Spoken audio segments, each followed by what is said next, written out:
underneath after the clear out. In this case, though, they're not able to get it done. Yeah, they said forget the underneath route. They went for the guy on the fly, but as you said, incomplete. And it looks like we've got a dime set here defensively. 6 DBs in the game.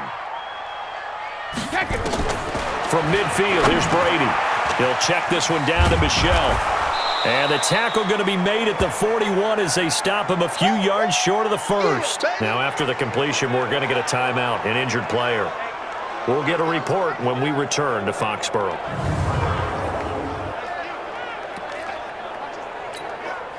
So coming on now is the field goal unit. They're going to try for 3, and he'll need all the leg he's got here.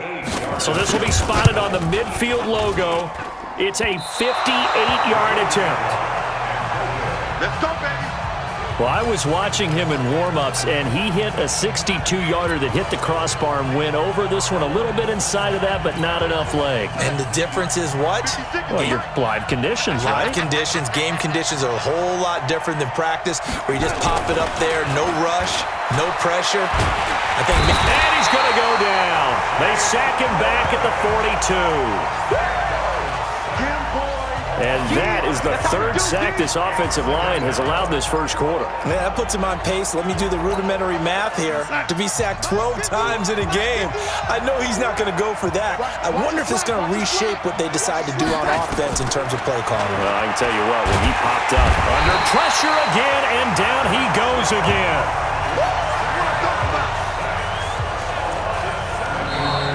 The Jets with the football here to start the second quarter as they've got it with a 3rd down and long coming up. After 1, 7-3 the score on EA Sports. The Jets with the football here to start the second quarter as they've got it with a 3rd down and long coming up. Here's Darnold. Got an open man. It's a noon one. They get 7 there, but it brings up 4th.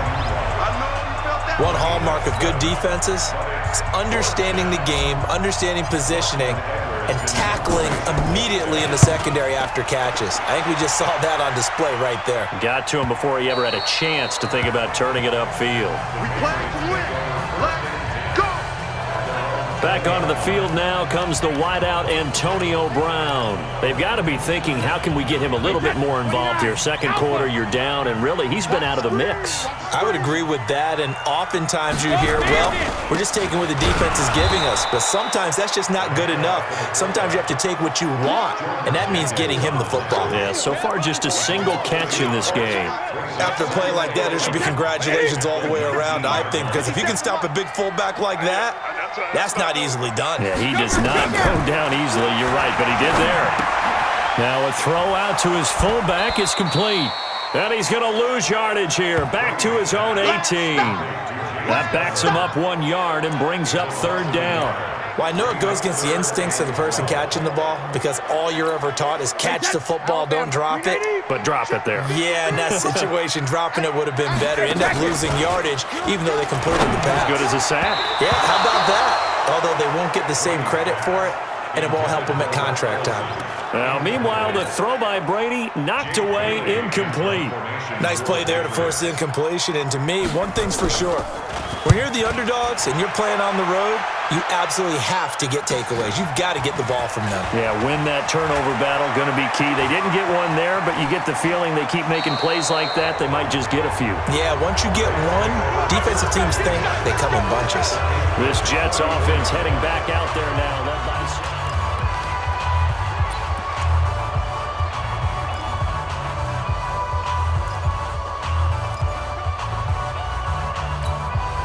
From the 34 now, here's 1st and 10.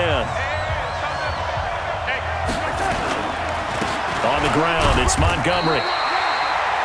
The tackle was made by Michael Bennett. Nice job by that defensive front there to hold him to a short gain on 1st down.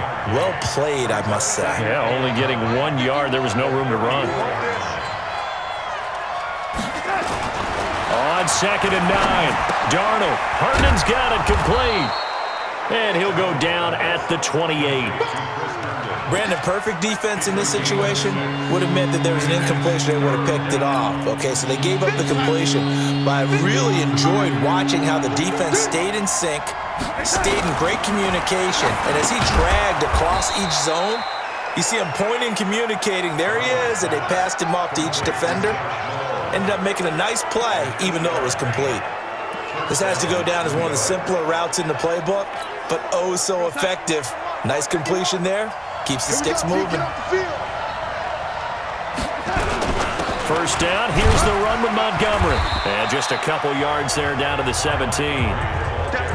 That's a good play by the guys on the defensive side of the ball. Held them to a gain of 2. And that changes the playbook a little bit now for the guy calling plays.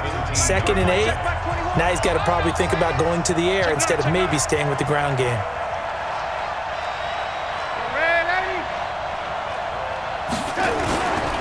The first carry for Josh Adams. And brought down, but not before they get it inside the 10 to the 7. It's a first down on a gain of 10. I think they like this drive a little bit better there, partner. Running game helping out, picking up some of the slack. Because remember, the last drive, they went 3 and out.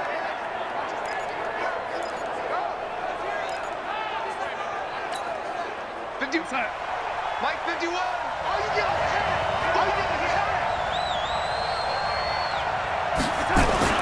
Here's Darnold. Toward the end zone, but that's going to wind up incomplete. Enunwa, the intended target, but it'll be 2nd and goal.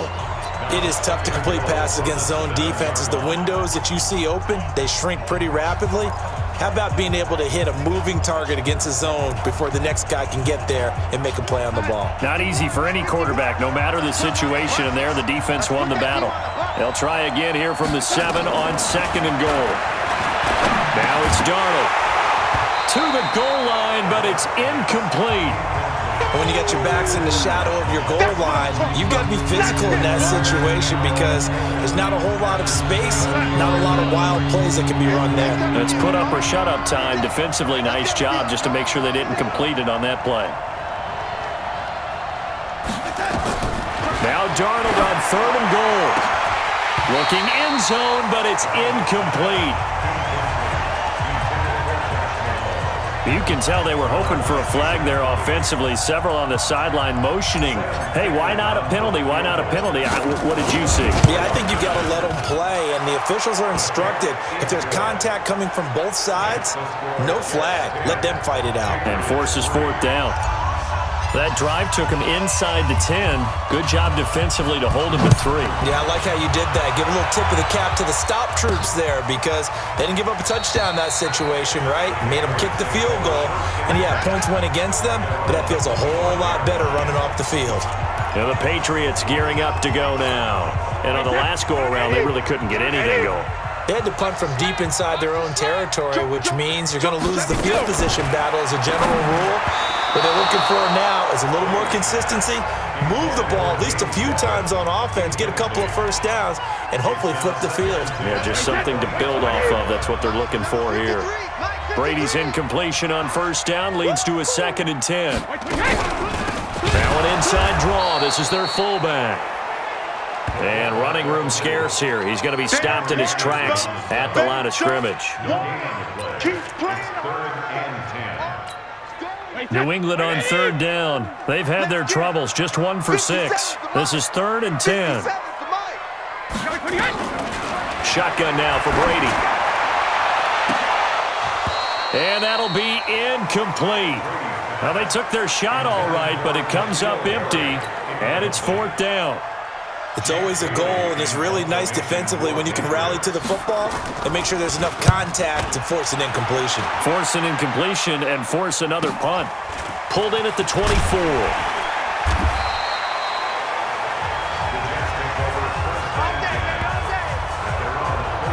Ty Montgomery in the offense getting set for their next drive. He's in his zone. 2nd quarter already closing in on a 100-yard game. And that's the magic number for a running back. Anytime you get to that triple digits, that's all you're looking for. But he's got a chance to really exceed that in this one. Yeah, he does. That's been the gold standard for a long time, hasn't it, that 100-yard mark? It really has, and that never has to shift because it's in a game. It's a 1,000-yard mark. I'm wondering, since we've gone from 12 to 14 to 16 games, maybe we need to up that a little. Here's 2nd and 10 now from about the 32.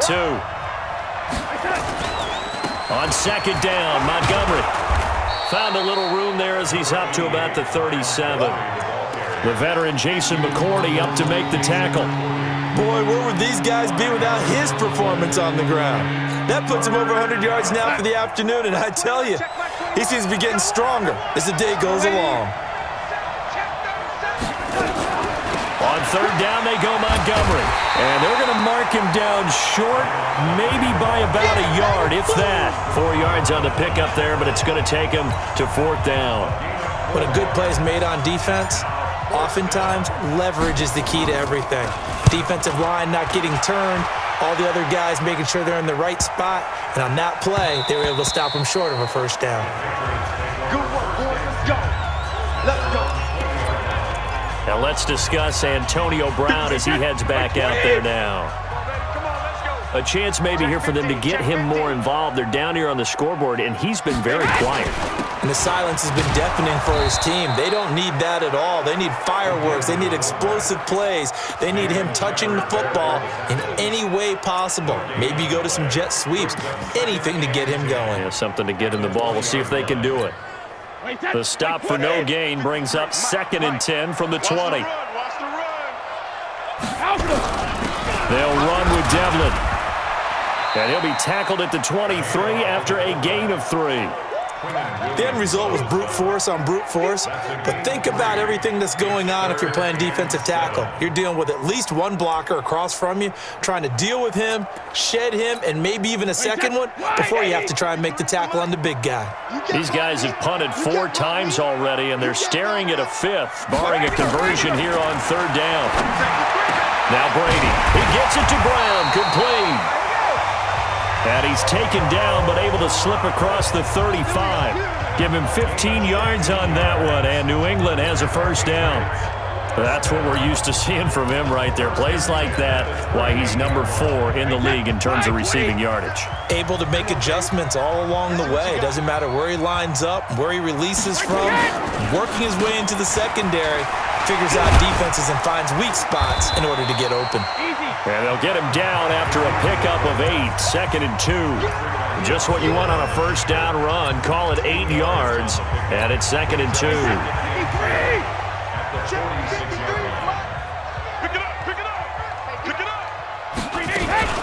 They'll give this to the fullback, Devlin. And trying to push forward, but he is going to be stuffed up in the backfield. New England on third down. They've struggled to the tune of 2 for 8 so far. This is 3rd and 4. To throw, it's Brady. Trying for Brown, and it's intercepted. Picked off at the 45. And they will set up shop at their own 46-yard line. And he may want to track down that football because that's interception number 1 on his career. You're saying that's going into the trophy case? I'd put it there. Yeah, no doubt about it. That's when you ask the equipment guys to make sure they hold it for you after the game. But if you play in the back 7 on defense, that's part of your job, finding ways to take the ball away from the other team. After the interception, here's Darnold. Steps away to his left. He rifles one that's intercepted. Picked off by Stephon Gilmore. And they're going to set up shop at the 27-yard line. He had a little bit of the turnover bug last week. 3 interceptions. Not an absolute disaster, but another one here. Do you start to get a little worried? You worry about your team as a whole because you have to find a way to make those interceptions, quote-unquote, go away. And that means your defense. They've got to go out there on sudden change and at least hold people to field goals. And if that keeps happening, they lose confidence in the quarterback, and then no one plays well. That's someone who's pretty happy right there. That's the defensive coordinator. Body after body getting to him before he can get started. Here's the fullback, Devlin, trying to keep those big legs churning, but he's going to go down in the backfield. It's a loss of 4. Now 3rd down. Well, good luck there as a ball carrier. You get handed that football, look up, oh, there's a big D tackle ready to swallow you whole for a loss. Yeah, you kind of count on your guys to give you at least a little bit of time, a little bit of space to try and maneuver, but not on that one. And when you have a defensive tackle who is that strong, that agile, he's a lot to deal with. Sometimes you have to double him, and sometimes you're not able to block him no matter who's trying. A reminder, once we hit halftime, as we do all season, we'll send it down to Jonathan Coachman in Orlando. He'll have all the stats and scores from games in progress around the NFL.